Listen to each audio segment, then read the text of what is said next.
मोदी जी की गारंटी की तरह नहीं कहा, लेकिन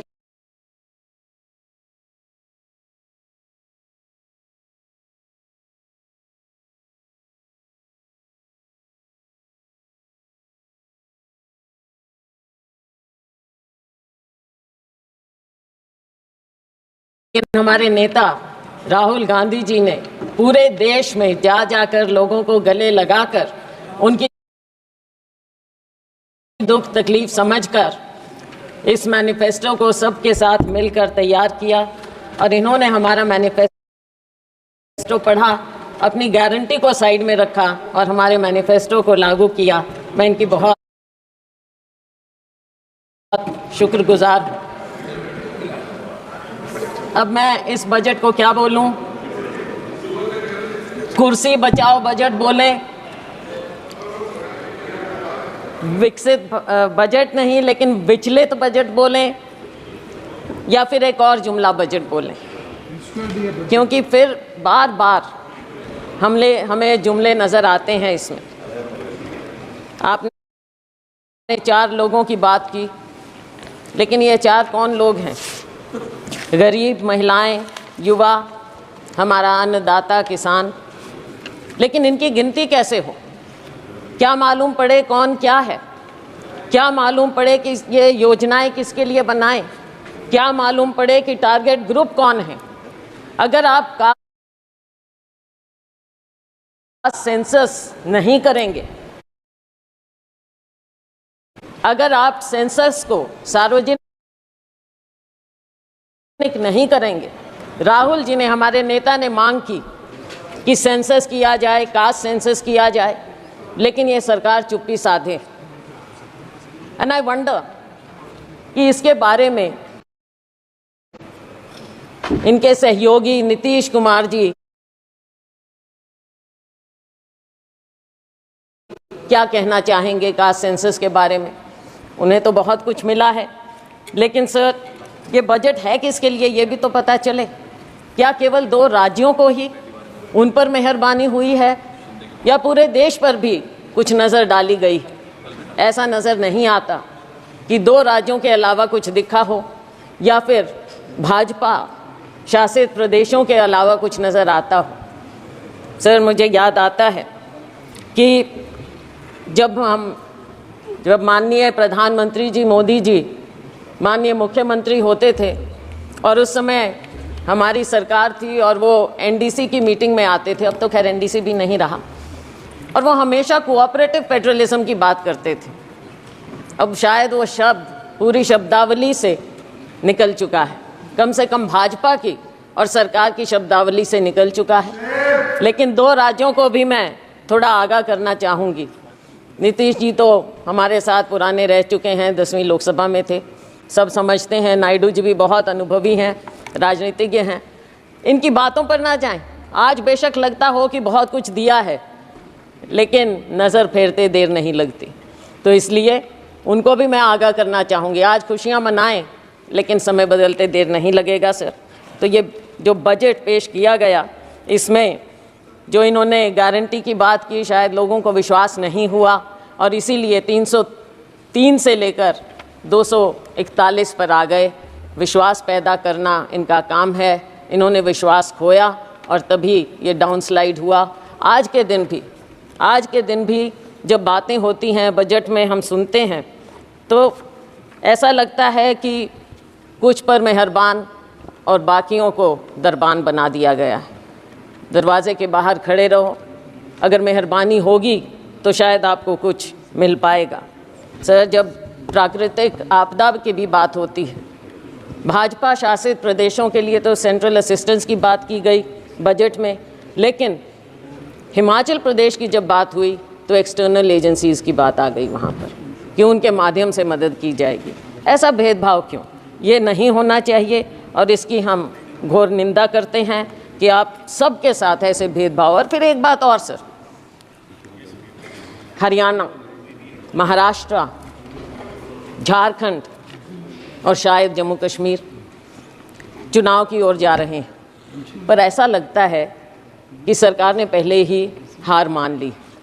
इन राज्यों का जिक्र तक नहीं 3 राज्यों का जिक्र तक नहीं हुआ, कुछ दिया तक नहीं। और दुख इस बात का है कि आज 3 केंद्रीय मंत्री हैं हरियाणा से केंद्र में, एक तो मुख्यमंत्री भी रह चुके, लेकिन हरियाणा को कुछ नहीं मिला। मुझे मालूम नहीं कि अंदरूनी इनकी क्या बातें होती हैं, वो तो खैर सार्वजनिक हो नहीं सकती, लेकिन दुर्भाग्य है मेरे राज्य का, हरियाणा का, कि 3 केंद्रीय मंत्री होने के बाद भी हमें हरियाणा को ये कुछ ना दे पाए हैं और नाम तक लेना मुनासिब नहीं समझा। सर, किसान की बात है, किसान की आय दुगनी करने की बात कही गई। स्वामीनाथन कमेटी रिपोर्ट की बात लागू करने की शुरू में की थी, लेकिन बहुत कन्वीनियंटली आसानी से अब स्वामीनाथन कमेटी रिपोर्ट का नाम तक नहीं लिया जाता है। एग्रीकल्चर का, कृषि सेक्टर का बजट आधे के करीब हो गया है। 2019-20 में जहां 4.97% था, इस बजट में आपने 2.74% करके छोड़ दिया है। बात करते हैं एमएसपी की। एमएसपी के बारे में कहा गया माननीय वित्त मंत्री जी ने कि आपने बहुत से उपजों को इस बार एमएसपी दिया है, लेकिन क्या आपने स्वामीनाथन कमेटी रिपोर्ट के मुताबिक फार्मूला अपनाया है C2 प्लस 50%? नहीं, बिल्कुल नहीं, क्योंकि आप भूल चुके हैं उसे। थोड़ा सा याद दिलाना चाहूँगी कि बढ़ाने के बावजूद जब हमारी सरकार थी, यूपीए सरकार, उस समय गेहूं की एमएसपी हमने 119% बढ़ाई थी और धान की 134% बढ़ाई थी, लेकिन मोदी जी की सरकार में केवल 47% गेहूं और 50% धान बढ़ाई गई है। तो इसमें पीठ थपथपाने का तो कुछ नज़र आता ही नहीं। आज के दिन इतनी अग्रेरियन क्राइसिस है, खास करके हमारे राज्यों में, लेकिन उसकी ओर कोई ध्यान नहीं है। किसान बैठा रहे, साल से ऊपर बैठा रहा, लेकिन उसकी ओर ध्यान नहीं दिया। ऐसे बना देते हैं जैसे कोई दुश्मन हो, किसी दुश्मन देश के साथ बॉर्डर बनाए जाते हों। ऐसी बात होनी नहीं चाहिए। पूंजीपतियों के मित्र हैं, ये दुनिया जानती है, पूंजीपति खास तौर से जानते हैं। किसान अपने दुख को समझते हुए ये जानता है कि केवल और केवल पूंजीपतियों का ध्यान दिया जाएगा।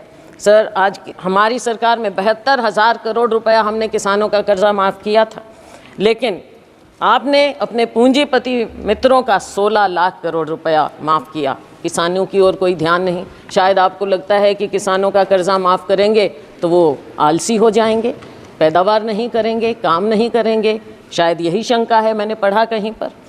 और नाबार्ड के मुताबिक हर किसान औसतन 1.35 लाख रुपए के कर्जे में है। ये नाबार्ड का फिगर है, मेरा नहीं। तो साथियों, ऐसी बात नहीं, फिर से वही बात आ गई, मित्रों पर मेहरबानी और किसानों और मजदूरों से बेईमानी। बेईमानी मैंने इसलिए कहा कि शब्द यूज़ नहीं करना चाहिए। नाबार्ड का फिगर है ये? मैं हाँ जी नाबार्ड। मैं ये इसलिए कह रही हूँ क्योंकि आपने समझौता किया किसानों के साथ, और लेकिन आपने वादा खिलाफ़ी की। हर बात में आपने वादा खिलाफ़ी की। कौन सा साल था? 2021, और आज कौन सा साल आ गया है, कौन सा समय आ गया है। किसान अपना दुख लेकर फिर भी बैठा है। किसान को आप उग्रवादी मत करिए, लेकिन आप उसको मजबूर मत कीजिए उग्र होने पर। और मजबूर और मजदूर दोनों बना दिया है आपने, किसान को, मजदूर को, किसी और ध्यान नहीं है। और इसके ऊपर एक और फसल बीमा योजना हमारे यहाँ अपने प्रदेश की मैं बात कर सकती हूँ। फसल बीमा योजना से आप किसान से पैसा तो ले लेते हैं प्रीमियम, लेकिन जब मुआवजा देने की बात आती है तो वो सालों साल बैठा रहता है। मेरी अपनी कॉन्स्टिट्यूएंसी में नरवाना में 3 साल से किसान बैठा है मुआवजे के लिए, उसकी ओर कोई ध्यान नहीं। 3,40,000 करोड़ रुपया आपको प्रॉफिट मिला है बीमा कंपनियों को, लेकिन जब किसान को देने की बात आती है तो वो दर दर भटकता रहता है, कोई उसकी ओर ध्यान नहीं। माननीय अध्यक्ष महोदय, किसान धरने पर बैठा रहा। 736 किसान शहीद हो गए, चले गए इस दुनिया से, लेकिन उनके बारे में एक भी शब्द नहीं बोला गया, ना उन्हें कुछ देने की बात की। आज भी हरियाणा और पंजाब शंभू बॉर्डर पर किसान बैठा है, मजबूर है, लोगों को आने जाने की भी तकलीफ़ है, लेकिन आप उस मजबूर किसान की ओर देखना तक नहीं चाहते और वो उस बॉर्डर पर बैठा है। किसान क्या मांग रहा है?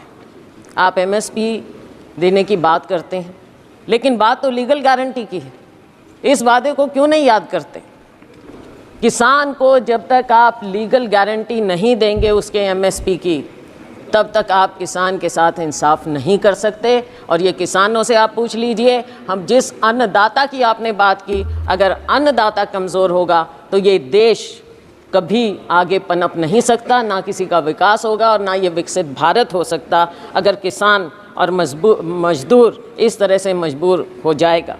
हमने अपने मैनिफेस्टो में उनको लीगल गारंटी की बात की। अगर ये हमारा मैनिफेस्टो का ये बिंदु भी पढ़ लेते तो बहुत अच्छा होता। सर, मज़दूरों की दयनीय स्थिति और ख़ास तौर से ग्रामीण मज़दूर की जो स्थिति हो गई, भारतीय जनता पार्टी की मोदी सरकार के 10 साल में मजदूरी वृद्धि केवल 1% हर साल की गई, उससे भी कम। और अगर मनरेगा की बात करें, मुझे दुख इस बात का हुआ कि मनरेगा का एक बार भी नाम नहीं लिया गया इस पूरे बजट में। और मनरेगा तो वो है जिसे आप पहले नाकारते थे, फिर आपने समझा, आपने उसको अपनाया। बेशक हम पर कटाक्ष करके माननीय प्रधानमंत्री जी ने मनरेगा को अपनाया, लेकिन अपनाया। और अगर कोई सेवियर था कोविड में ग्रामीण क्षेत्र में तो वो मनरेगा था। और आप आज मनरेगा को भूल गए। मनरेगा बजट समय से याद ही नहीं रखते हैं। और गरीब को जब आप याद ही नहीं रखेंगे, मजदूर को ग्रामीण क्षेत्र में सबसे ज़्यादा बुरा हाल है।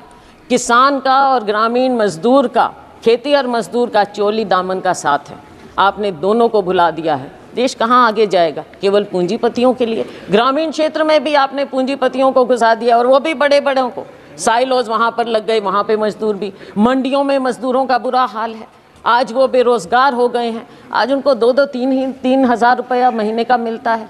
मजदूर और दयनीय हो गया है। तो इस पर आपको ध्यान रखना चाहिए। न्यूनतम वेतन प्रतिदिन का 400 रुपया होना चाहिए। ये देश भर की डिमांड है। और हम कहते हैं कि हमारा समय आएगा, हम 400 रुपया ज़रूर करेंगे। और ये होना चाहिए। सरकार को इस बात को मानना चाहिए, गरीब की बात को मानना चाहिए, मनरेगा की बात को, कि न्यूनतम वेतन आप 400 रुपया करें।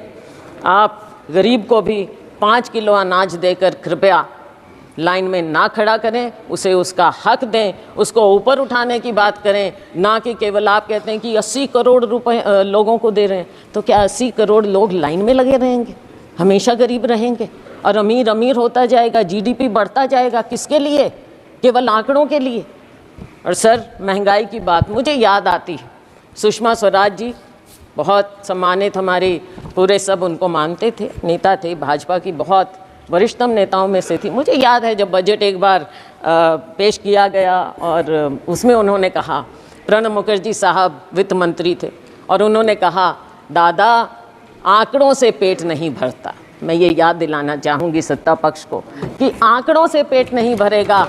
गरीब को, युवा को रोज़गार चाहिए, गरीब को वेतन चाहिए। गरीब को केवल 5 किलो अनाज देकर आप पंक्ति में, आखिरी पंक्ति में खड़ा मत कीजिए। महंगाई पर नियंत्रण लाइए। महंगाई पर नियंत्रण आप क्यों नहीं कर पा रहे हैं? जो ऑयल कंपनीज हैं उनका मुनाफा बढ़ता जाता है, लेकिन क्या आप आम उपभोक्ता को कोई राहत देते हैं? क्या किसान तक कोई राहत पहुंचती है? गरीब तक कोई राहत पहुंचती है? आज इन्फ्लेशन कितना बढ़ता जा रहा है। फूड इन्फ्लेशन के बारे में माननीय वित्त मंत्री जी ने पासिंग में कहा कि हम इसका इंतज़ाम करेंगे, लेकिन कैसे इंतज़ाम करेंगे? दाल, आपके सब्जियां सब इतनी महंगी होती जा रही हैं। क्या अनाज केवल एक है? केवल अनाज? क्या गरीब आदमी सब्ज़ी या कुछ नहीं खाए, प्याज नहीं खाए, आलू नहीं खाए, कोई सब्ज़ी नहीं खाए, वो उस तक पहुंचता नहीं? पहुंचता है तो कितना महंगा मिलता है। वित्त मंत्री प्याज नहीं खाती है। प्याज नहीं खाती। चलो, वो तो अपने खाने का अलग टेस्ट है, वो कोई बात नहीं। लेकिन गरीब आदमी तो प्याज और आलू खाता है ना, उसको तो कुछ और नहीं मिलता। Oh my God. अच्छा, तो आटे दाल का भाव पता होना चाहिए। और एलपीजी की जो आंसू आपने पोंछने की बात कही थी, आज आंसू आपको महिलाओं के, बहनों के नज़र नहीं आते। शिक्षा की हम बात करें तो शिक्षा का स्तर जिस कदर गिरता जा रहा है, मेरे अपने राज्य में प्राइमरी स्कूल सैकड़ों की संख्या में बंद होते जा रहे हैं, और लेकिन सरकार का उसकी ओर कोई ध्यान नहीं है। सरकारी स्कूलों में गरीबों के बच्चे पढ़ते हैं, अमीरों के नहीं। हमारे माँ बाप सरकारी स्कूलों में पढ़कर ऊपर आए थे और उन्हीं के कारण हम आज यहाँ पर खड़े हैं। अगर आप सरकारी स्कूल इस तरह से बंद करते रहेंगे तो बच्चों के भविष्य का क्या होगा। नीट की बात कही, हमारे नेता राहुल जी ने इस बात को उठाया और इन्होंने जो कहा, कोई जिम्मेवारी लेता क्यों नहीं है? जिम्मेवारी तो लेनी पड़ेगी, सरकार है। जिम्मेवारी अगर नहीं लेंगे तो देश आपको दिखा देगा, हमारा युवा आपको दिखा देगा। बेरोजगारी की दर दिन ब दिन बढ़ती जा रही है। ILO के आंकड़ों के मुताबिक 2022 में यूथ की अनएम्प्लॉयमेंट हमारे यहाँ 23% थी, चीन में 13%, पाकिस्तान में 11%, सीरिया जो कि कॉन्फ्लिक्ट जोन है वहाँ पर 22% है। तो हमारे यूथ का ये बदहाली क्यों हो रही है? आप स्किलिंग की बात करते हैं, क्या आपने प्राइवेट सेक्टर से पहले बात की? क्या वो आपकी बात को, आपकी स्कीम को, जिसको इतने विस्तार से और बहुत अखबारों में, मीडिया आप कंट्रोल करते हैं, मीडिया में इस कदर दिखाया गया, लेकिन क्या आपने उनसे बात की? और क्या गारंटी है कि एक बार वो आपकी स्कीम का फ़ायदा उठाकर 2-3 महीने में छुट्टी नहीं कर देंगे इन बच्चों की जिनको रोज़गार मिल रहा है? तो ऐसे कैसे बात बनेगी? हमने तो अपनी उसमें हमारा मैनिफेस्टो पढ़ते तो पहली नौकरी पक्की का वायदा राहुल जी ने किया था, वो सुन लेते। केंद्र में 10 लाख वैकेंसियाँ हैं, हरियाणा में 2 लाख वैकेंसियाँ हैं, उनको क्यों नहीं भरने की बात की जाती? और बैकलॉग है SC BC का, उनकी और आपने बिल्कुल ध्यान ही नहीं दे रहे हैं। बैकलॉग को भी तो भरिए। और अगर ये प्राइवेट सेक्टर इतना ज़्यादा आएगा, वहाँ पर क्या आपने आरक्षण किया है? कहाँ जाएंगे हमारे लोग? रेलवेज़ में आपने जो सबसे बड़े डिफेंस रेलवेज़, यहाँ पर मिलता ही नहीं है, रोज़गार ही नहीं मिल रहा है, आपने बंद कर दी हैं सब नौकरियाँ। तो हमारे लोग, युवा कहाँ जाएगा? स्किल इंडिया का क्या हुआ? आज के दिन बेरोज़गारी इस कदर आपके सामने मुंह बाय खड़ी है, और आपको अगर नज़र नहीं आता तो आपको आने वाले जो ये चुनाव होंगे इन राज्यों में आपको नज़र आ जाएगा। वैसे जो अभी उपचुनाव हुए उसमें भी आपको नज़र आ गया होगा। तो साथियों, जब बेरोज़गारी इतनी बढ़ती है तो गलत आदतें भी बढ़ जाती हैं। मेरे अपने राज्य में, मेरे अपने यहाँ सिरसा, हिसार, अम्बाला, पूरे हरियाणा में नशा बढ़ता जा रहा है। कहाँ हरियाणा था? हमारे यहाँ बोलते हैं देशा में देश हरियाणा, जित दूध दही का खाना। लेकिन आज के दिन हरियाणा तो ऐसा हो गया, ऐसा देश हरियाणा हो गया है जहाँ पे अपराध और नशे का ठिकाना बन गया है। कोई देशा में देश हरियाणा। सर 1-2 बिंदुओं पर और केवल मैं नज़र डालूंगी। अग्निवीर की बात है। अग्निवीर के खोखलेपन का पर्दाफाश राहुल गांधी जी ने यहाँ पर इस सदन में किया है। सरकार कितने ही टॉल क्लेम्स करें, लेकिन असलियत अगर आप ज़मीन पर जाएंगे तो आपको पता चल जाएगी। आपने 2 कैटेगरी बना दी है। अगर जो अफसर है और या जो साधारण जवान है सेना में, वो तो शहीद हो जाएगा, उसके परिवार को पेंशन मिलेगी। और जो गरीब का बेटा है, गरीब का बेटा केवल अग्निवीर कहलाएगा, केवल नाम मिलेगा उसे, और क्या मिलेगा? कैसे जाएगा वो? आप सेना के साथ भी नाइंसाफ़ी कर रहे हैं, हमारे युवा के साथ भी नाइंसाफ़ी कर रहे हैं, हमारे जवान के साथ आप नाइंसाफ़ी कर रहे हैं। सर, हरियाणा की आबादी देश की लगभग 2% है, लेकिन सेना में हमारा हिस्सा 10% के करीब है। आज के दिन आपने क्या इंसेंटिव छोड़ दिया हमारे युवाओं के लिए? कुछ नहीं छोड़ा। ये योजना पूरी तरह से युवा विरोधी है, जवान विरोधी है और सेना विरोधी है। हम डिमांड करते हैं कि आप अग्निवीर योजना को इमीडिएटली ख़त्म कीजिए और जय जवान जय किसान के नारे को फिर से बुलंद कीजिए। किसान को भी खुशहाल करिए, जवान को भी खुशहाल करिए।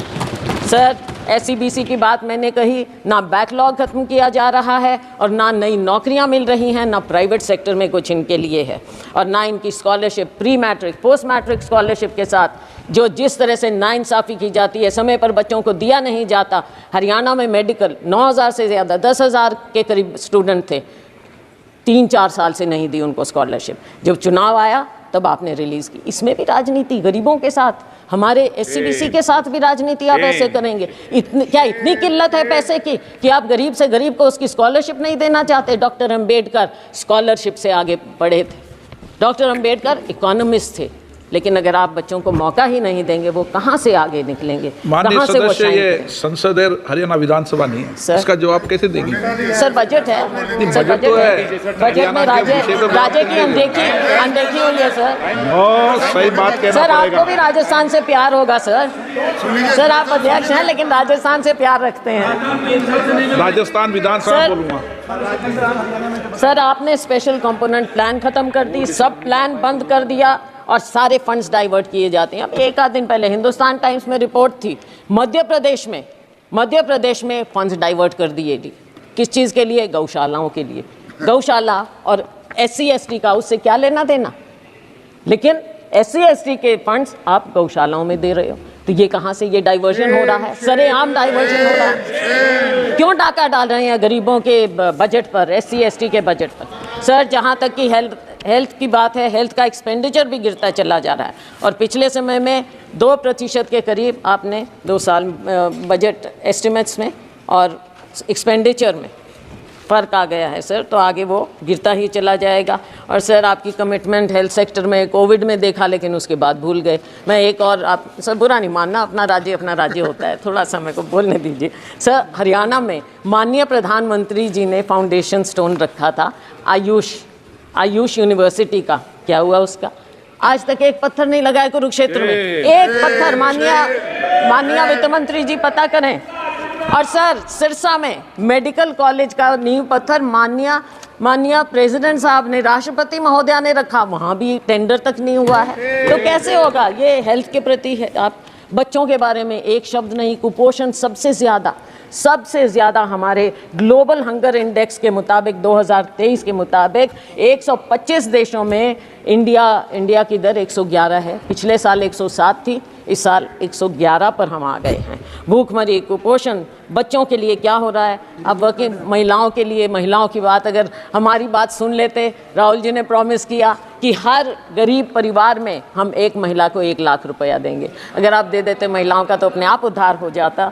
थोड़ा सा सुन लेते, हमारी थोड़ी बात मान लें, इसमें कोई शर्म की बात नहीं है। आपके पास आइडियाज़ नहीं हैं, हमारे पास हैं, हमारे आइडियाज़ ले लें, सुझाव ले लें, तो देश का भला हो जाएगा, बहुत भला हो जाएगा। हमारे पूर्व मुख्यमंत्री जी यहाँ पर अब मंत्री हैं, बहुत बढ़िया उनके पास मंत्रालय हैं, लेकिन अगर शहरों की बदहाली, आप एक तो नाम बदलने का बड़ा शौक है, अब सिर्फ इसलिए क्योंकि JNNURM राजीव आवास योजना रखा, नाम से आपको थोड़ी दिक्कत है, शायद नफरत है, तो वो नाम बदल दिए स्मार्ट सिटी।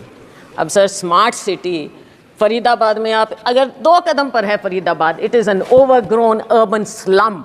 कहाँ से स्मार्ट सिटी है वो? किस हिसाब से? कचरे के ढेर हर जगह। और मिलेनियम सिटी गुड़गांव, खुद कॉलीग वहाँ से मंत्री, वहाँ से MP, 2 दिन पहले उनका इतना बड़ा इंटरव्यू छपा था कि वहाँ पर क्या बदहाली है गुड़गांव में कचरा प्रबंधन की। आप उनकी ही बात सुन लें क्या हो रहा है। मैं उम्मीद करती हूँ कि आपस में कॉलीग्स, जो माननीय पूर्व मुख्यमंत्री हैं, वो अपने यहाँ पर कॉलीग की बात सुनेंगे, दूसरे फरीदाबाद में एक और कॉलीग हैं केंद्रीय मंत्री, उनकी बात सुनेंगे। इन शहरों का तो थोड़ा आप कल्याण करिए। मैं जानती हूँ आप हताश हो चुके हैं हरियाणा की तरफ से, लेकिन हरियाणा के लोगों का 10 साल आपको मौका मिला, कुछ तो कर दीजिए हरियाणा का। पीठ मत दिखाइए हरियाणा को। अच्छा, स्वच्छ भारत का कहीं जिक्र ही नहीं है, भूल गए। वो ऐनक भी फेड हो गई जो गांधी जी की आपने ले ली थी और हर दीवार पर चिपका दी थी, वो ऐनक भी अब नज़र नहीं आ रही है। पता नहीं क्या हुआ, वो कचरे में ही शायद उसको भी लिप्त कर दिया आपने। सर, रेलवेज़ माननीय मंत्री जी थे यहाँ भी, तो उनकी बात चलो मेरे कॉलीग बोल देंगे, मैं और ज़्यादा समय 1-2 मिनट और लेकर ख़त्म करूँगी। तो रेलवेज़ का भी जो हाल है हरियाणा में डिटेल में मेरे कॉलीग बता देंगे, लेकिन 1-2 बात ज़रूर कहूँगी कि जो उस समय मुख्यमंत्री थे, उन्होंने गुड़गांव फरीदाबाद के लिए जनवरी 16 में कहा था, ट्वीट किया था, आज तक कुछ नहीं। बल्लभगढ़ मेट्रो सैंक्शन हुई थी, आज तक उसके बारे में कुछ नहीं, ना कोई प्रावधान, ना कुछ और, ना NCR का ध्यान, ना हमारे राज्य का ध्यान। सर, इंटरनेशनल एयरपोर्ट कब प्रॉमिस हुआ था? 2019 में, लेकिन और 2021 तक कंप्लीट हो जाना चाहिए था हिसार में इंटरनेशनल एयरपोर्ट, उसका कोई जिक्र नहीं, कुछ मालूम नहीं। Sir, nuclear plant Gorakhpur, Hisar के पास गोरखपुर है, न्यूक्लियर प्लांट, वहाँ पर आपने एनर्जी के बारे में काफ़ी कुछ कहा है, खुशी है हमें, लेकिन उसका क्या हुआ, उसका भी थोड़ा जिक्र कर दें, किस स्टेज पर है, कब शुरू होगा, कब हम देखेंगे, कब हमें वहाँ से बिजली मिलेगी, उस न्यूक्लियर प्लांट का भी कुछ बता दें अगर माननीय वित्त मंत्री महोदया, तो पता चलेगा। तो सर, बस मैं अंत कर रही हूँ सर, 2 मिनट में डॉक्टर मनमोहन सिंह जी ने उसको जाकर उसका फाउंडेशन। तो सर, आज के दिन कोई और कुछ बचा नहीं है, यूथ ने आपको पनिश कर दिया, महिलाओं ने आपको पनिश कर दिया, आपने हमारे किसानों को इंसल्ट किया, उन्होंने आपको पनिश कर दिया, अग्निवीर ने आपको पनिश कर दिया, लेकिन सर बहुत दुख की बात है, आप फिर भी नहीं सुन रहे हैं। और सर हम आपसे केवल, माननीय प्रधानमंत्री जी अगर इंटरवीन करें, हम केवल ये चाहते हैं देश के लिए, देश को बताइए कि आप कुछ सीख ले रहे हैं। जो आपको दिखा रहा है देश एक दिशा, उससे कुछ सीख लें। अग्निवीर स्क्रैप करिए, एमएसपी को लीगल गारंटी दीजिए और फार्म लेबर को, हर लेबर को 400 रुपया प्रतिदिन आप कर दीजिए, वरना आपका वही हाल होगा जो बाकी देश ने आपको दिखाया है। आपकी सरकार हंसते रहिए, केवल एक ऐसी हंसते हंसते विदाई एक स्लोगन पर, ये स्लोगन्स की सरकार है ना, ये स्लोगन्स की सरकार है। तो आपका आखिरी स्लोगन ये है कि कुर्सी को बचाओ, मित्रों पर लुटाओ। बहुत बहुत धन्यवाद, थैंक यू।